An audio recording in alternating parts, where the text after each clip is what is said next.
9h30 à Kinshasa, c'est l'heure pour nous de vous informer. Alors, mesdames et messieurs, bienvenue à ces bulletins d'information sur Mondico Télévision.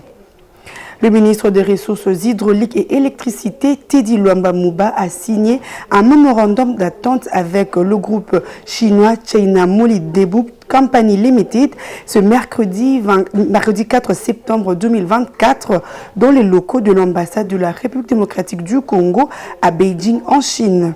Ce groupe chinois est leader international dans les secteurs des ressources naturelles engagés en faveur de la transition de l'énergie verte. Les détails dans cet élément. Après le clap de fin du forum Chine-RDC sur les investissements, les retombées sont déjà positives.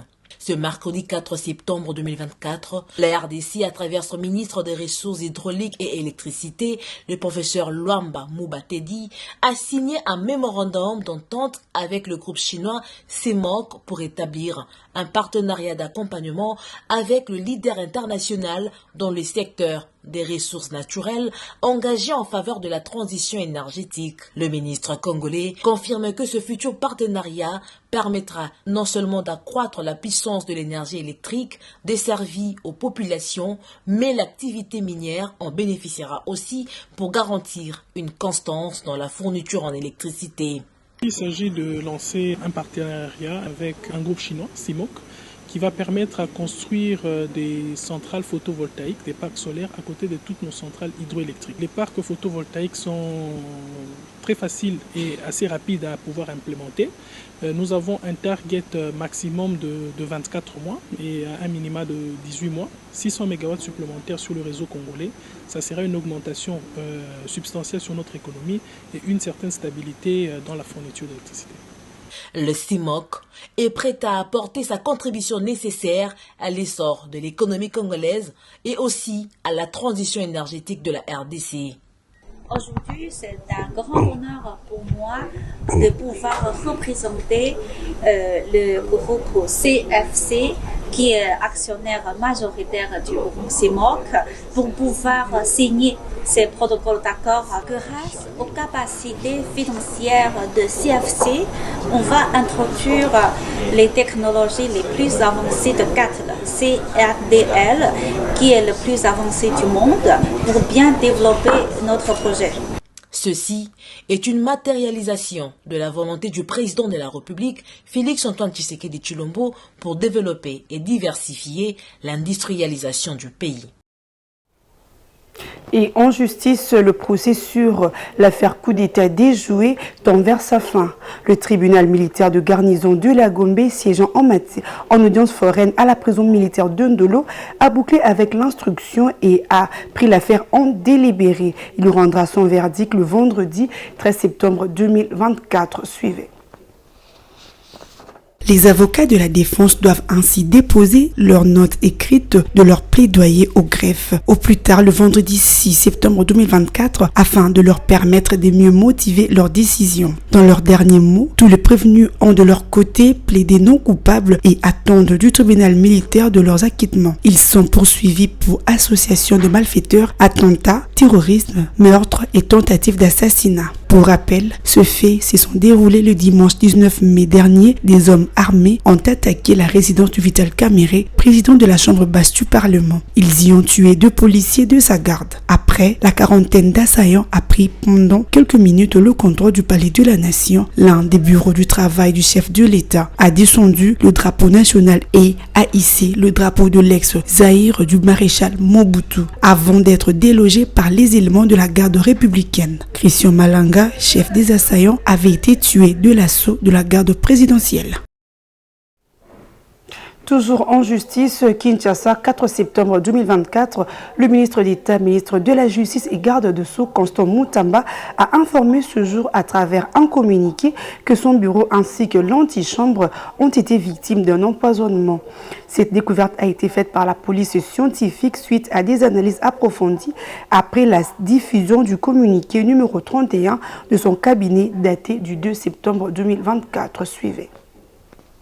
Selon le communiqué, 3 éléments suspects ont été identifiés par les experts sur les lieux. Une poudre blanche dispersée sur plusieurs surfaces, tables, chaises, claviers d'ordinateur, ventilateurs sous les tapis et même à l'intérieur de documents. Un liquide non identifié versé dans le réfrigérateur et un produit dégageant un gaz irritant utilisé pour intoxiquer les toilettes. Le ministre d'État, ministre de la Justice et garde de Sceaux Constant Moutamba n'a pas manqué de condamner avec fermeté cet acte de malveillance qui représente une grave atteinte à la sécurité de son bureau et de ses collaborateurs. Une enquête approfondie est en cours pour identifier les responsables de cet empoisonnement et les traduire en justice. Cette affaire vient jeter une ombre sur le fonctionnement du ministère en pleine période de réforme judiciaire majeure en République démocratique du Congo. Le gouvernement et les autorités compétentes sont appelés à renforcer les mesures de sécurité pour prévenir de tels incidents à l'avenir.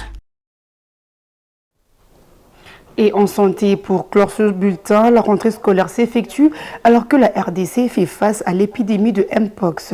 À Lubumbashi, dans le sud-est du pays, tout comme à Bukavu, dans l'est du pays, en passant par Kinshasa, la capitale congolaise, les écoles ont pris de précautions pour protéger les élèves, les enseignants et administratifs contre le Mpox.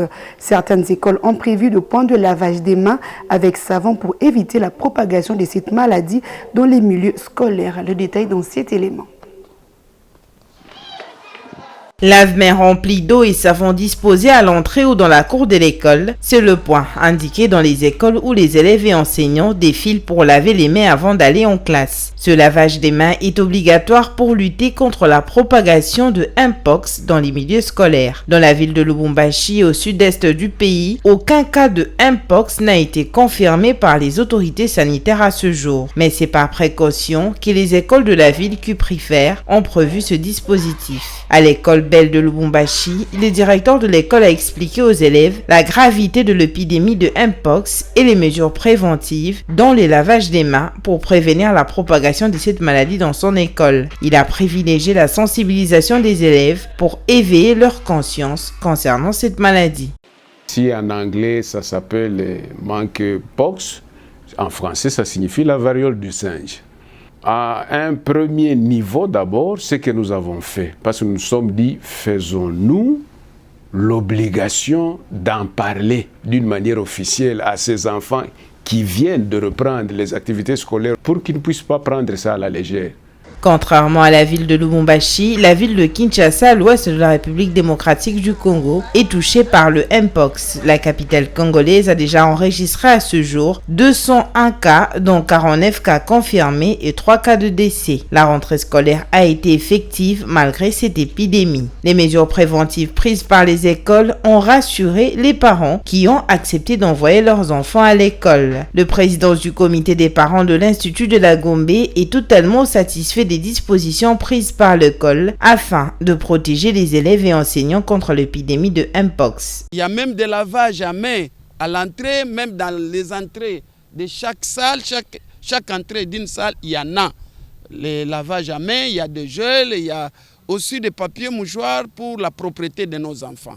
Le Sud Kivu à l'est de la RDC est parmi les provinces les plus touchées avec 4784 cas. La zone de santé de Miti-Moureza dans la périphérie de la ville de Bukavu est considérée depuis quelques semaines comme l'épicentre de l'épidémie. En effet, comme j'ai dit tout à l'heure, là, nous avons une très grande responsabilité, d'autant plus que l'EDAP est parmi les écoles les plus sollicitées par les parents. Et que donc nous devons nous mettre au diapason du contexte actuel de monkeypox, de telle sorte que nous avons mis des points d'eau, nous allons ajouter d'autres points d'eau aujourd'hui pour permettre aux élèves de se laver les mains dès qu'ils arrivent à l'école. Nous avons prévenu tous les surveillants qui vont circuler et dans les classes et dans la cour centrale pour s'assurer que les élèves ne sont pas en train de se donner la main, de se faire des câlins, tout cela, pour éviter justement à ce que la maladie ne se propage. La RDC a déjà enregistré un total cumulé de 17 801 cas de Mpox, dont 610 décès depuis le début de l'année jusqu'au 28 août 2024. Le gouvernement congolais et les acteurs du secteur de la santé ont mis en place des mécanismes pour lutter efficacement contre cette maladie. Les écoles étant des lieux de rassemblement de plusieurs personnes, elles sont appelées à s'organiser pour éviter la propagation de cette épidémie, tant chez les élèves que les enseignants. C'est la fin de ce bulletin d'information. Merci à vous de l'avoir suivi. Le prochain rendez-vous est pour 11h30. D'ici là, portez-vous bien.